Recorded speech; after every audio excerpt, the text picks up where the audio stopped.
Sir ఈ రోజున ఈ 2 నెలల పరిపాలన కూటమి ప్రభుత్వ పరిపాలన చూస్తున్నాం.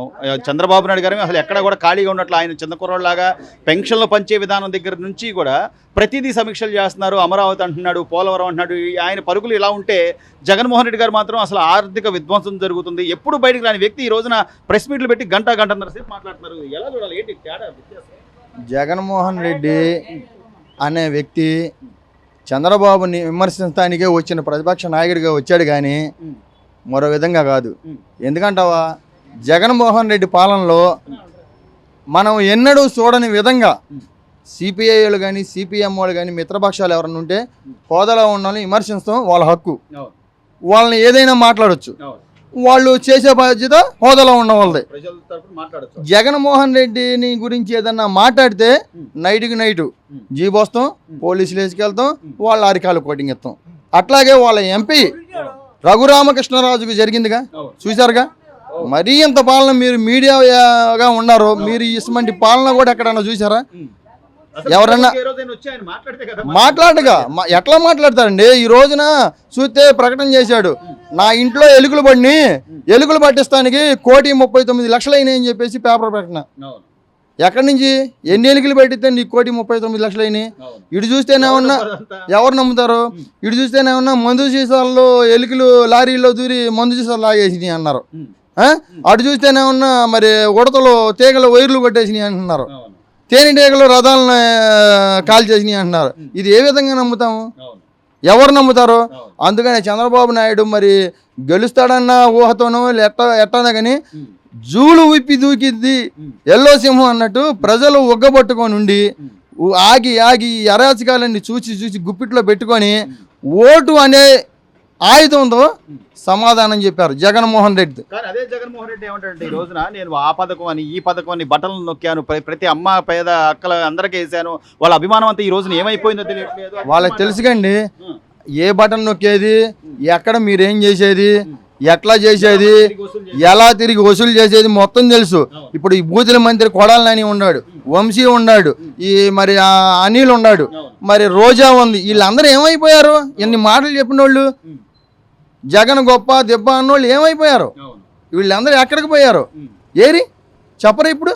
కనీసం ప్రజలు ఆలోచిస్తారనే ఆలోచన కూడా ఉంది. అంటే పిన్నెల్లి రామకృష్ణారెడ్డి ఈవీఎంలు పగల కొడితే ఆయన్ని బలకరించడానికేమో విమానంలో అత్యవసరంగా వెళ్ళాడు. అది సొంత బాబాయ్ చనిపోతే రోడ్డు ప్రయాణం మీద దాదాపు 16-18 గంటలు ఆయన రోడ్డు ప్రయాణం మీద వెళ్ళాడు. ఈ తేడా కూడా ప్రజలు గమనించారు అనుకున్నాడంటారా? జగన్మోహన్ రెడ్డి గారు చాలా మంచి వ్యక్తి అండి.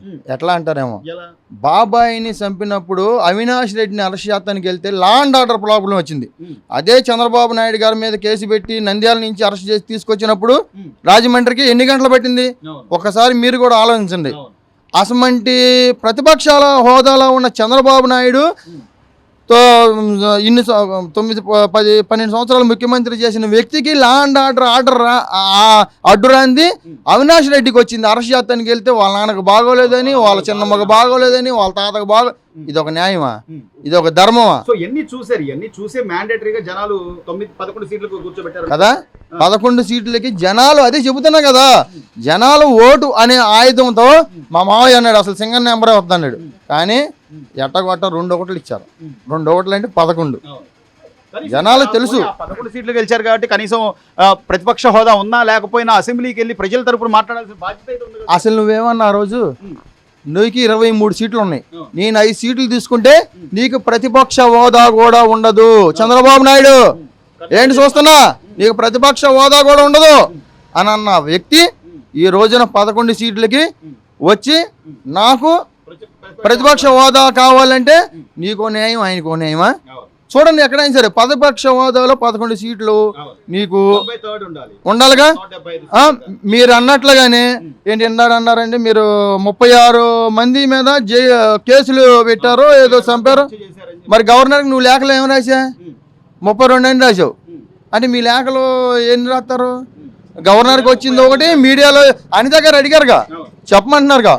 మీరు 36 అన్నారు, సరిగ్గా లెక్క చెప్పండి, లెక్క చెబితే మేము దాని గురించి యాక్షన్ తీసుకుంటాం అన్నాడు. లా అండ్ ఆర్డర్ అనిత గారు వచ్చినాక బాగా చేస్తున్నారండి. సో ఇదంతా ప్రజలకి తెలుసు, ప్రజలు ఏది చెప్తే అది నమ్మేసి నిజమా అని చెప్పి భయప్రాంతులకు గురయ్యి లా అండ్ ఆర్డర్ దెబ్బతింటదేమో అని ప్రయత్నాలు చేస్తే చంద్రబాబు నాయుడు గారు వాళ్ళు చేసినట్టు మనం కూడా చేస్తే కుక్కకి మనకి తేడా లేదు. ఏంది అసలు వాళ్ళు ఏదో చేశారు చేయనండి, అయిపోయింది. దాన్ని చట్టపరంగా మనం శిక్షిద్దాం అంతే తప్పితే వాళ్ళు ఏదో మనల్ని కొట్టాడు, నన్ను వ్యక్తిగత కక్షలు వద్దు, ప్రతీకారాలు వద్దు, దాన్ని ఎట్లా చేయాలో అట్లా చేద్దాము. ఈ రోజున టీడీపీ ఆఫీస్ మీద దాడి చేసినప్పుడు మన ఇక్కడ ఎస్ఐలు కానీ వాళ్ళందరూ కూడా చూసి చూడనట్టు పోయిన పోలీసులు వచ్చి కూడా నాకు తెలవదన్నట్టు చేస్తే ఈ రోజు విజయ్ కుమార్ రెడ్డి గారు ఇంకా లోకేష్ గారు వాళ్ళందరూ సస్పెండ్ చేశారుగా. చట్టం అనేది ఉండిద్ది, న్యాయం అనేది ఉండిద్ది, చేసుకుంటా వెళ్ళిద్ది, ఉంటది, లేకుండా ఉండదు. విర్రవీగితే ఎట్లా ఉండిద్ది, నువ్వెంత నేనెంత అంటే తాడిందని ఇవ్వడం దాని తలదాన్ని ఇవ్వడం ఉంటాడు. సో చివరిగా సార్ ఈ రోజున అంటే అనేక సమస్యలు ఉన్నాయి, ఎన్నో సవాళ్ళు ఉన్నాయి చంద్రబాబు నాయుడు గారు కానీ లేకపోతే కూటమి ప్రభుత్వానికి కానీ. ఈ రోజున పవన్ కళ్యాణ్ గారు కూడా ఆయన వర్క్ చేసుకుంటూ వెళ్తారు డిప్యూటీ సీఎంగా. ఎన్నో సమస్యలు ఉన్నాయి. వీళ్ళు కేంద్రం దగ్గర నుంచి నిధులు తీసుకొచ్చే అంశం కానివ్వండి, లేకపోతే పరిశ్రమలు తీసుకురావాలనే ఇది కానివ్వండి, ఇలా పరుగులు పెడుతుంటే సరే నువ్వు ప్రతిపక్ష హోదా ఉన్నా లేకపోయినా నువ్వు సహకరించాల్సింది పోయి ఎక్కడెక్కడ అడ్డుపడటం ఎంతవరకు మేము అడ్డుపడతాం అంతే, మేము చేస్తాం. మేము అప్పులు చేసాం కాబట్టి ఆ లెక్కలు చెప్పాలి కాబట్టి అసెంబ్లీకి రావట్లే మేము, లేదా మేము అసెంబ్లీకి వచ్చి సమాధానం చెప్పాలి. ఎందుకు చెప్పలే? మరి ఆ రోజు చంద్రబాబు నాయుడు కొత్తగా ప్రభుత్వం ఏర్పడినప్పుడు, మన ఆంధ్ర రాష్ట్రం ఏర్పడినప్పుడు మరి ఆయన గారికి ఎన్ని సీట్లు వచ్చినాయి? మరి ఆ రోజున ప్రతిపక్షం మిత్రపక్షం ఉండిద్ది, అసెంబ్లీలో ప్రజల సమస్యలు తెలుసుకుంటారు, నువ్వు మాట్లాడాలిగా. నువ్వు ఆ రోజున 23 సీట్లు ఉంటే ఆయన ఎన్ని బయట ఆయన మాట్లాడినావు. ఆఖరిగా వాళ్ళ భార్యను కూడా ఏళ్ళు చూపించిన వ్యక్తులు నిన్ను ఆ రోజున ఏమన్నా అన్నాడా? మాట్లాడాడు. నువ్వు మాట్లాడినప్పుడు ఈ రోజు వీళ్ళందరూ నోట్లు అల్లల్ల అనుకుంటా స్పీకర్ దగ్గరికి వెళ్తాం, కాగితాలు ఇసిరేస్తాం, ఆయన నది చేసి కోడెల శివప్రసాద్ని ఆగం చేశారు. వీళ్ళు ఎక్కారు ప్రభుత్వం, ఫర్నిచర్ దొంగ అని ఆయన మీద ముద్ర వేశారు. దొంగ అన్నారు. ఈ రోజున ఫర్నిచర్ తీసుకొచ్చి ఇంట్లో పెట్టారు. ఆ ఫర్నిచర్ ఇంతవరకు చేస్తే గొడవలు ఏమంటున్నా ఆ ఎంట్రుకు ఫర్నిచర్ అంటున్నాడు. ఆ ఎంట్రుకు ఫర్నిచర్ ఈ మనపోయారా? అదే కానీ చంద్రబాబు నాయుడు మరి ఎట్లా ఆలోచిస్తున్నారేమో కానీ ఆ కోడెల శివప్రసాద్ నేర్పించినట్టు మరి ఇన్ని ఎందుకు నేర్పించడం నాకు అర్థం కావట్లేదు